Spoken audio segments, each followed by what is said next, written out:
Good afternoon. Today is Thursday, March 23rd, 2023. It is 2 p.m. in council chambers at Sandpoint City Hall, 1123 West Lake Street, Sandpoint, Idaho. And this is the regular monthly meeting of the Selkirk Fire Service Joint Powers Board. And we will call it to order.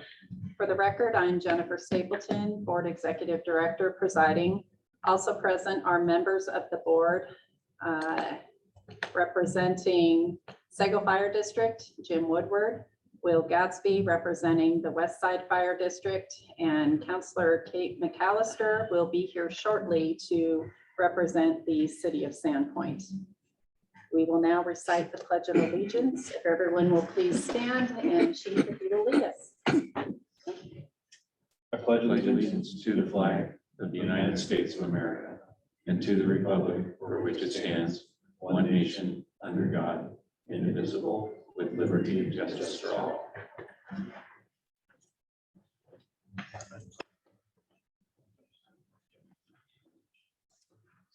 Madam Clerk, do we have any members of the public participating remotely on Zoom today? No, we don't. Okay. We do have a few in the room.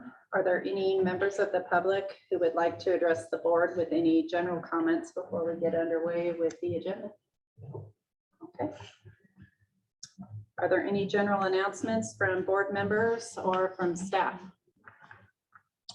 West Side. No. Okay, we are easy today. We'll now proceed with approval of the meeting minutes from the February 23rd, 2023 meeting. I will entertain a motion to approve the minutes as presented. I motion to approve the minutes. I'll second the motion. Is there any discussion? All in favor? Aye. Aye. Anyone opposed? No. Motion passes and the minutes are approved.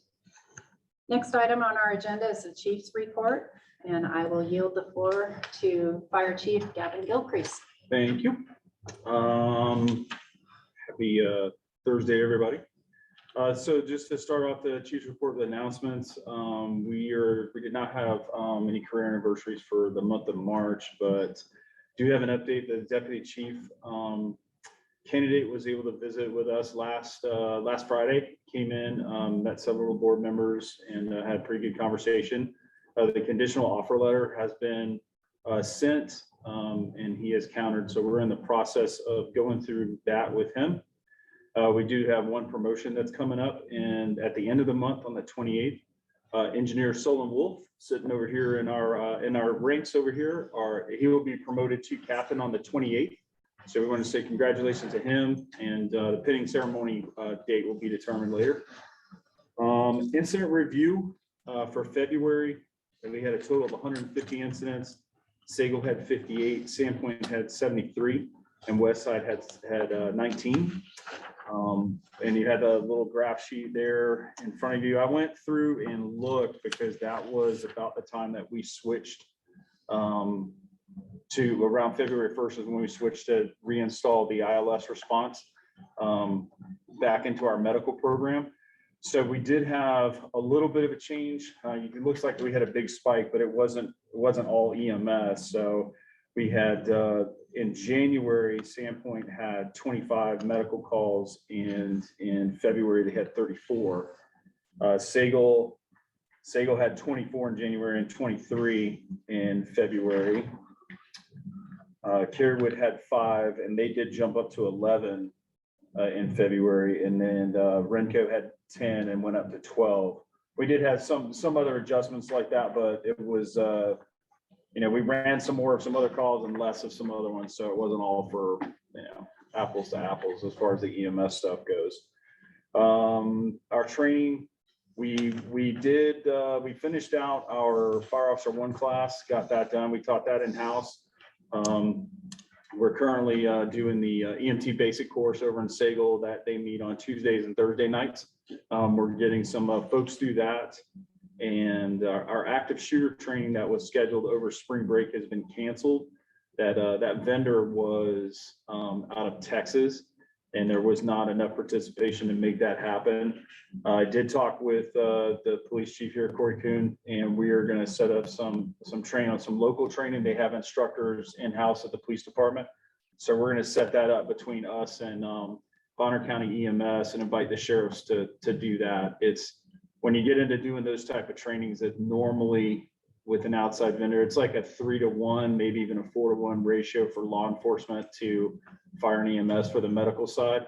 So if you don't have enough law enforcement people to pull it off, they needed at least, wanted to say it was 25 or might have even been 30. They won't let the class go. So we pushed it, but we don't want to wait and push it again. So they said the next time they could come back would be late fall. That's too late. So we're going to schedule it and try to get it done on a weekend. You know, how many people were signed up from the sheriff's office?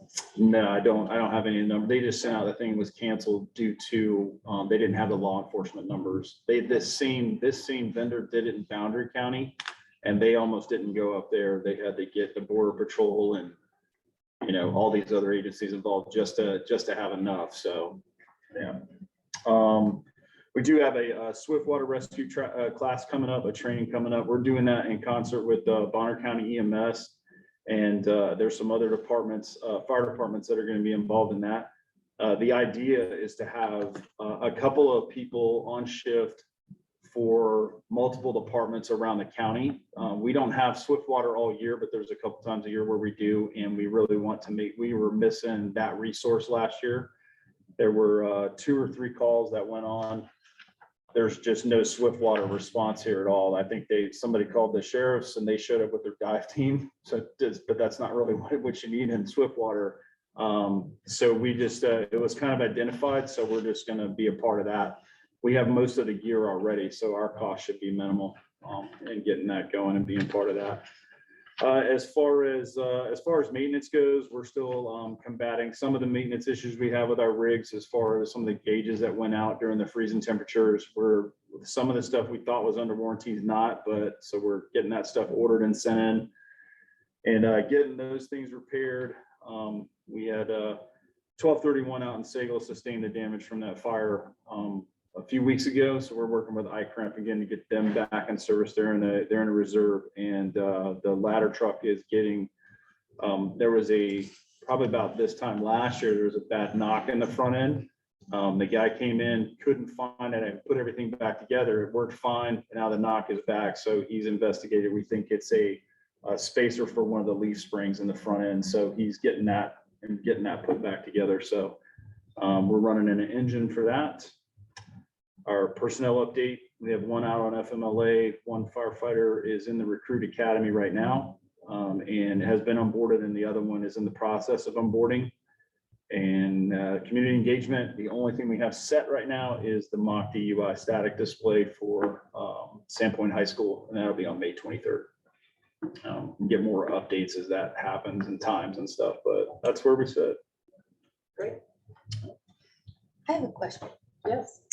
So first, I apologize for being late. I was at a Connexo Community Health Services Board meeting, and of course, the topic was delivering babies, right? And And so, Kate, just 1 second. Tammy, for the record, could we please note that Kate McAllister is here representing City of Sandpoint? Yes. so I just want to make sure that the firemen and EMS all know how to deliver babies.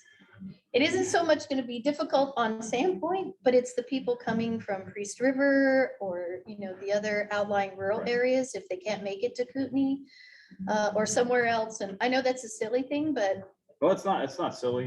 yeah. It's actually part of, it's part of the EMS training that Yeah. we go through. All of our firefighters are EMTs, at least a basic. We have several that are advanced, but yeah, that's part of it.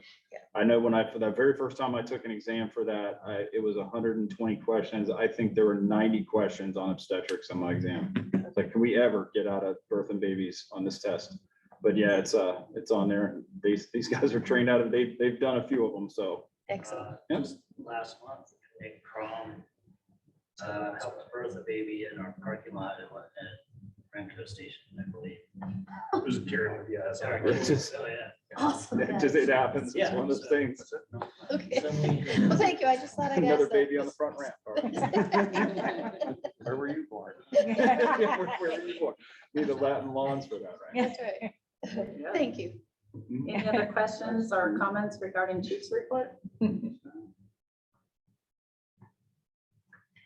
Guess the only other thing I would note is we are planning to go out to bid next month for remodel of the Sandpoint station. Right. And that would be during the month of May. And so I have an update that will be coming to council at the next council meeting about that. But we had water damage from the roof leaks over in fire. We had drywall that had to be removed, insulation that was removed. We got a lot of water that was in the carpet up there. And so we are getting a reimbursement from iCrimp for the water damage. But we do have room in our budget that's available. And at this point, rather than do a kind of a half fix up there, it's in need of some love. And our fire station repainting, replacing some of our plumbing fixtures.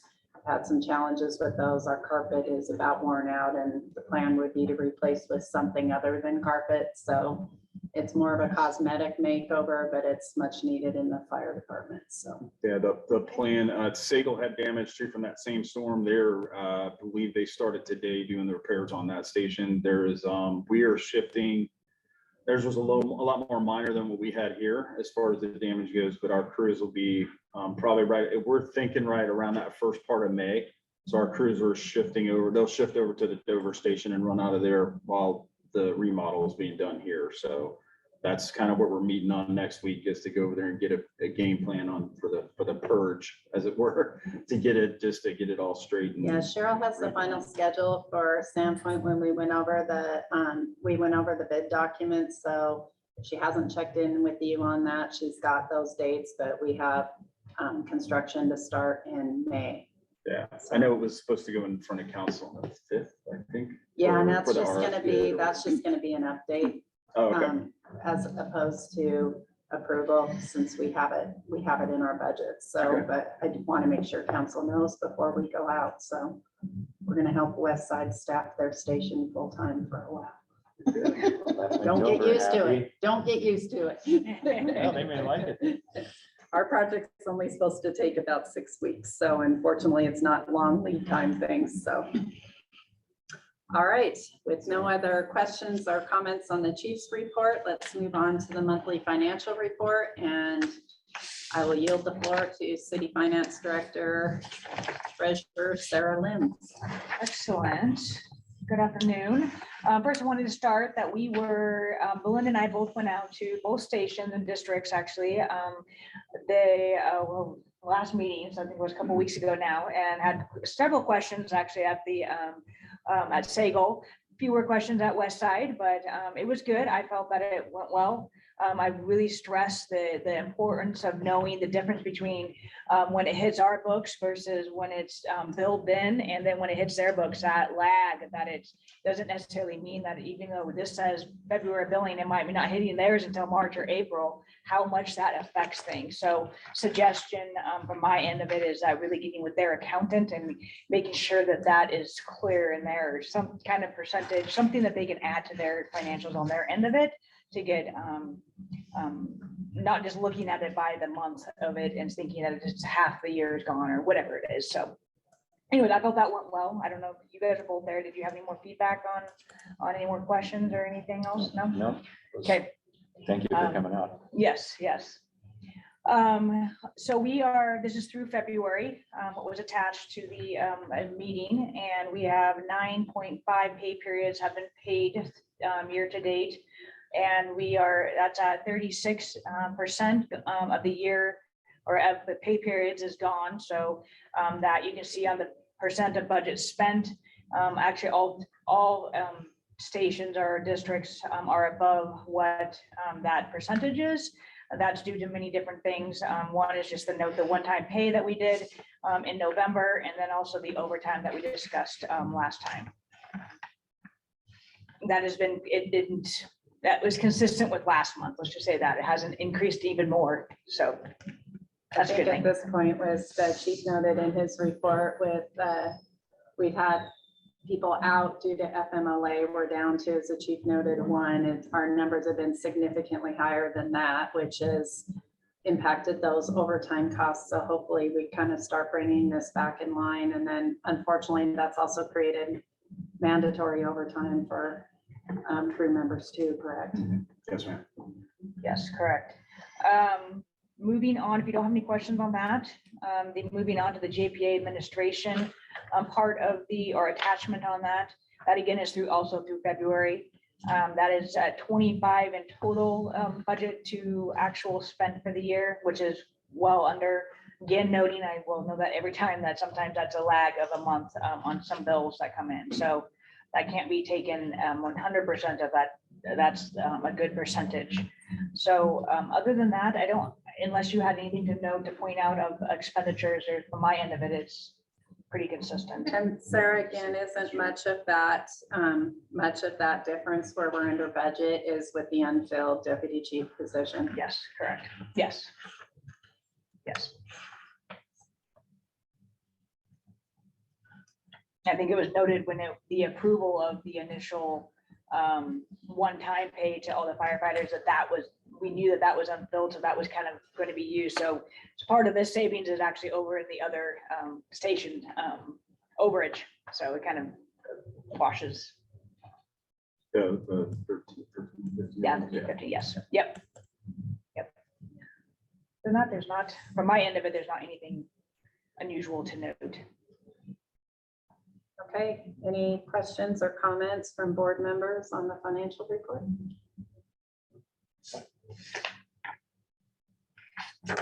Well, kind of a quick and easy meeting this month then, with no further business before the board.